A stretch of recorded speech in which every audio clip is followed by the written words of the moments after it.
The Baron of Grogzwig by Charles Dickens. Read by Christian Dickinson.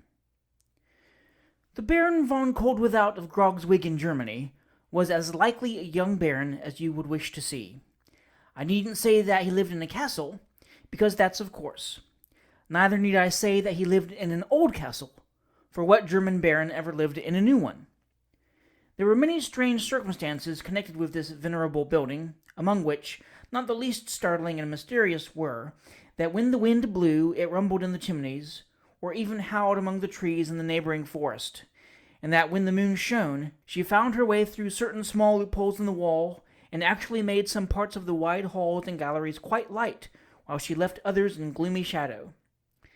I believe that one of the Baron's ancestors, being short of money, had inserted a dagger in a gentleman who was called one night to ask his way, and it was supposed that these miraculous occurrences took place in consequence. And yet I hardly know how that could have been either, because the Baron's ancestor, who was an amiable man, felt very sorry afterwards for having been so rash, and laying violent hands upon a quantity of stone and timber which belonged to a weaker baron, built a chapel as an apology, and so took a receipt from heaven in full of all demands. Talking of the Baron's ancestors puts me in mind of the Baron's great claims to respect, on the score of his pedigree. I am afraid to say, I am sure, how many ancestors the Baron had, but I know that he had a great many more than other men of his time, and I only wish that he had lived in these latter days, that he might have had more. It is a very hard thing upon the great men of past centuries that they should have come into the world so soon, because a man who was born 300 or 400 years ago cannot reasonably be expected to have as many relations before him as a man who is born now. The last man, whoever he is, and he may be a cobbler or some low vulgar dog for aught we know, will have a longer pedigree than the greatest nobleman now alive, and I contend that this is not fair. Well, but the Baron von Koldwithout of Grogzwig, he was a fine, swarthy fellow, with dark hair and large mustachios, who rode a-hunting in clothes of Lincoln green, with russet boots on his feet, and a bugle slung over his shoulder, like the guard of a long stage. When he blew this bugle, 24 other gentlemen of inferior rank, in Lincoln green a little coarser, and russet boots with a little thicker soles, turned out directly, and away galloped the whole train, with spears in their hands like lacquered area railings, to hunt down the boars, or perhaps encounter a bear, in which latter case the Baron killed him first, and greased his whiskers with him afterwards.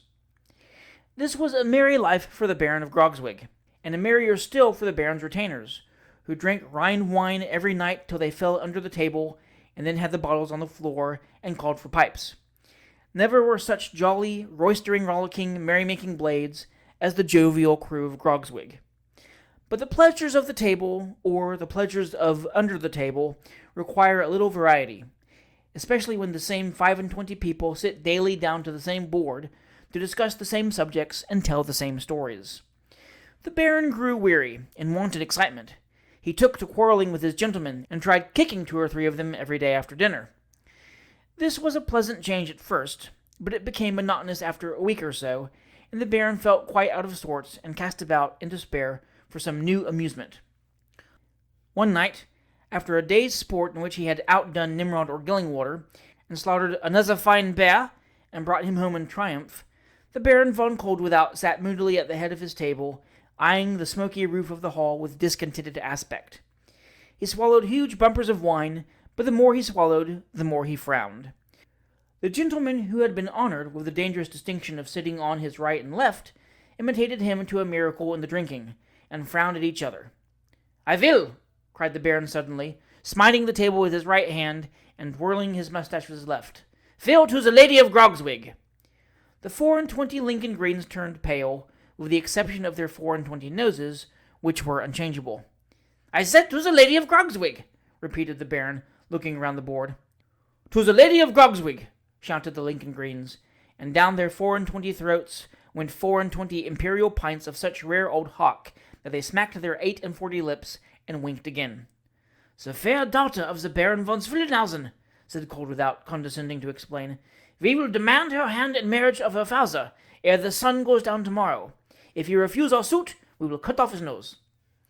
A hoarse murmur arose from the company, Every man touched first the hilt of his sword, and then the tip of his nose, with appalling significance. What a pleasant thing filial piety is to contemplate!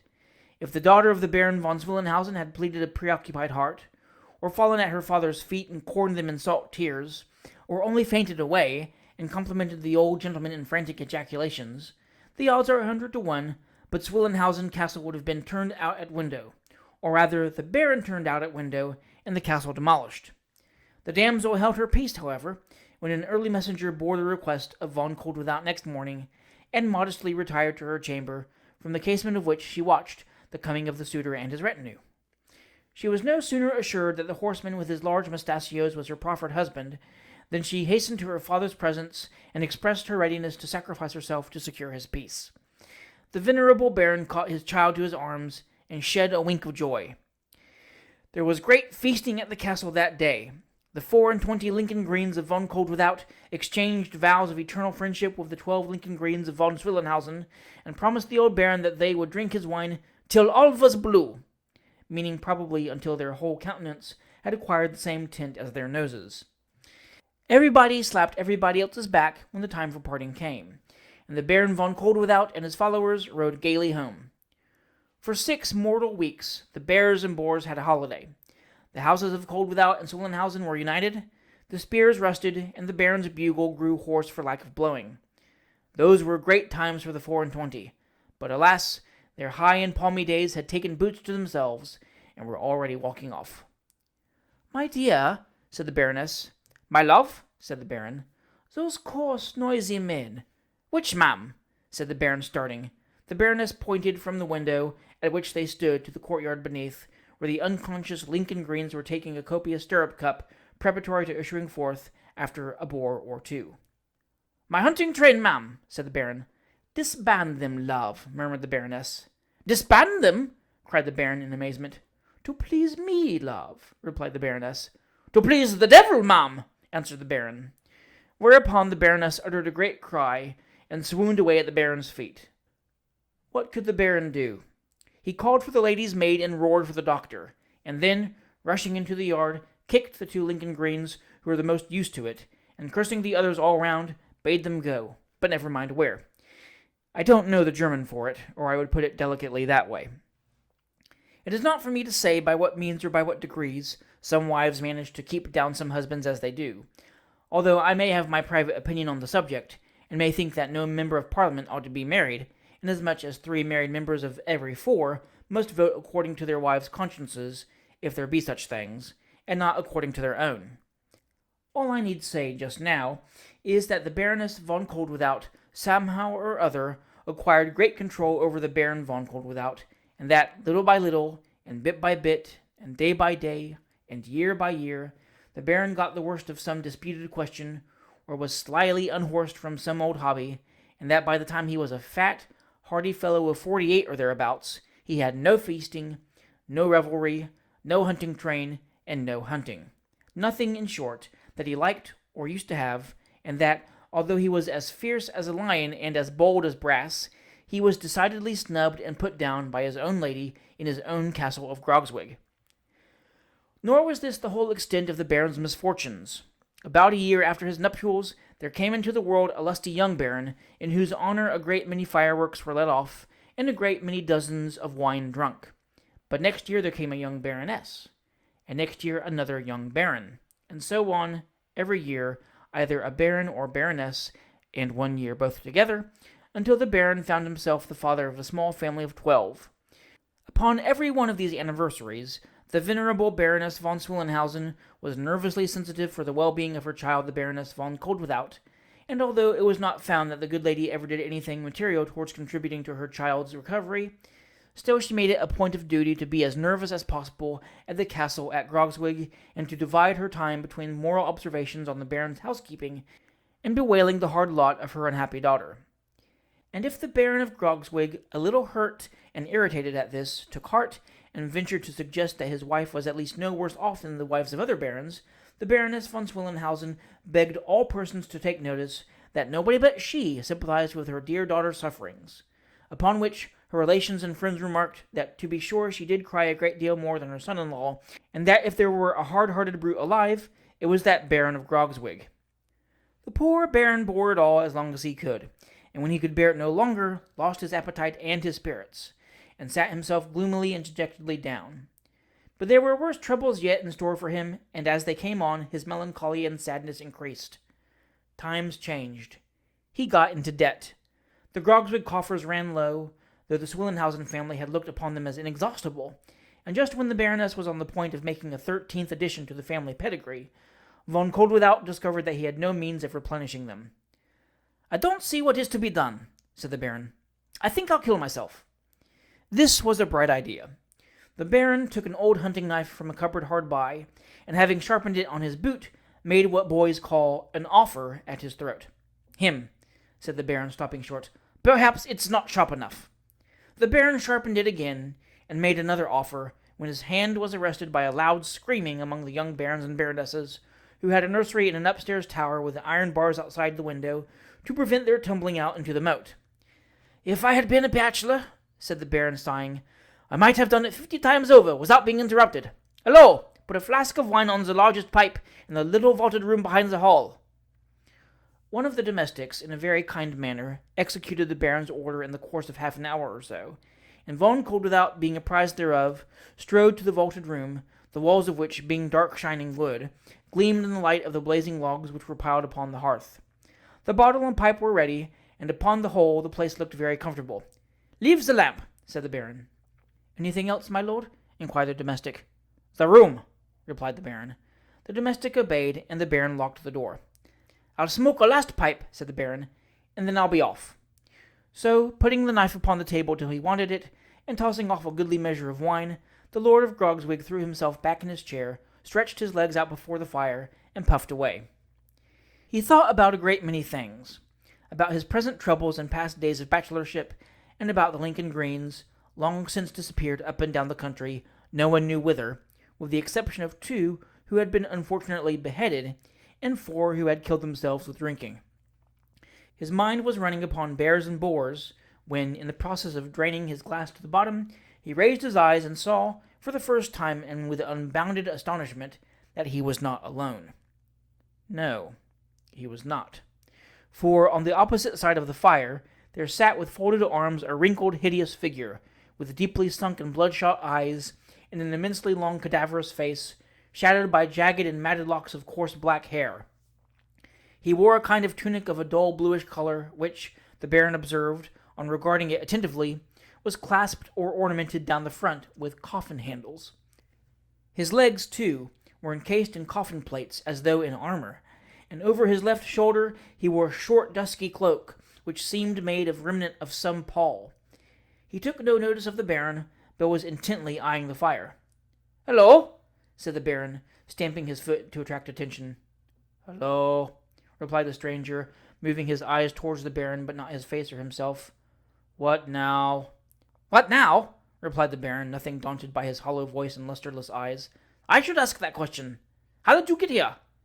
"Through the door," replied the figure. "What are you?" said the Baron. "A man," replied the figure.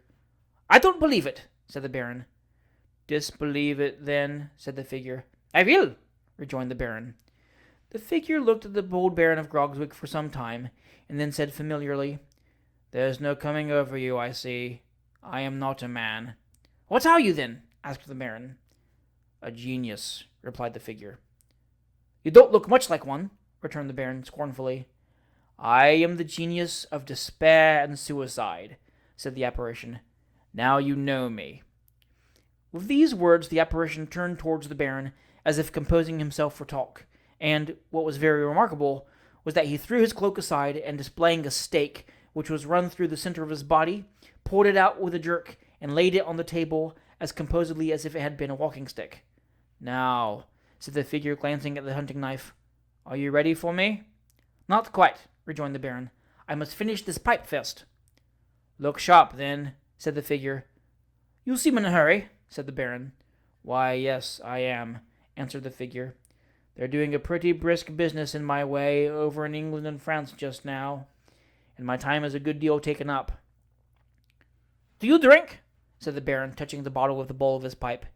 "9 times out of 10, and then very hard," rejoined the figure dryly. Never in moderation? Asked the Baron. Never, replied the figure with a shudder. That breeds cheerfulness. The Baron took another look at his new friend, whom he thought an uncommonly queer customer, and at length inquired whether he took any active part in such little proceedings as that which he had in contemplation. No, replied the figure evasively, but I am always present. Just to see fair, I suppose, said the Baron.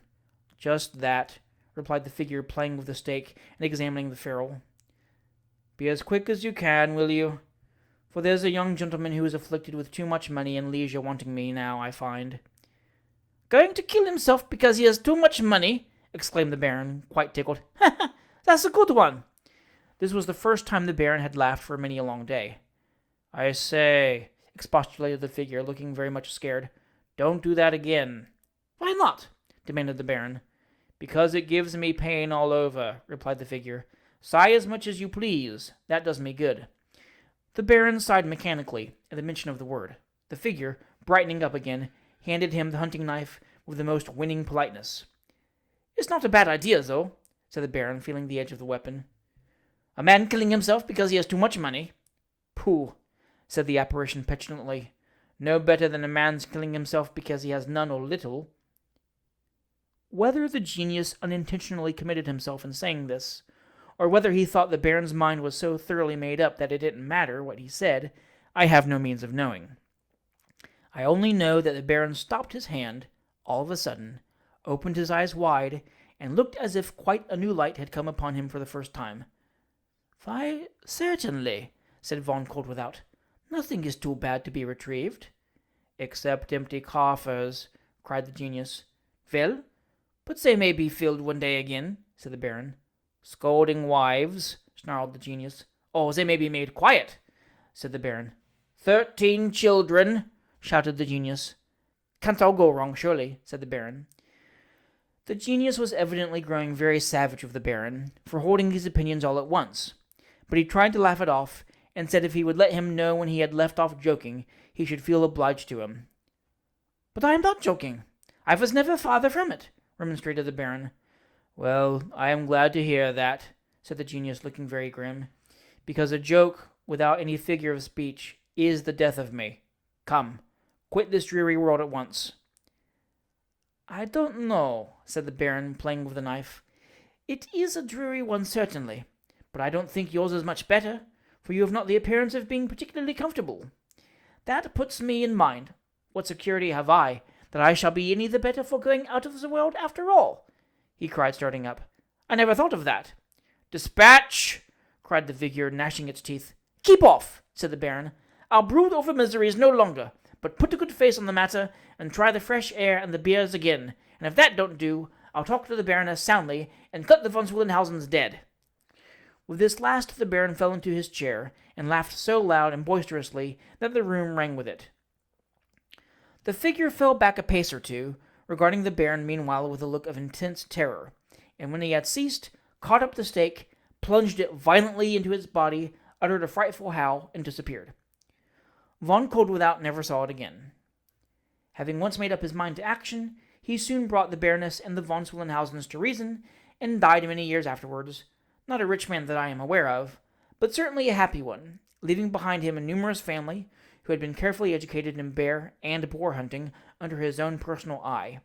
And my advice to all men is, that if ever they become hipped and melancholy from similar causes, as very many men do, they look at both sides of the question, applying a magnifying glass to the best one, and if they still feel tempted to retire without leave, that they smoke a large pipe and drink a full bottle first, and profit by the laudable example of the Baron of Grogzwig.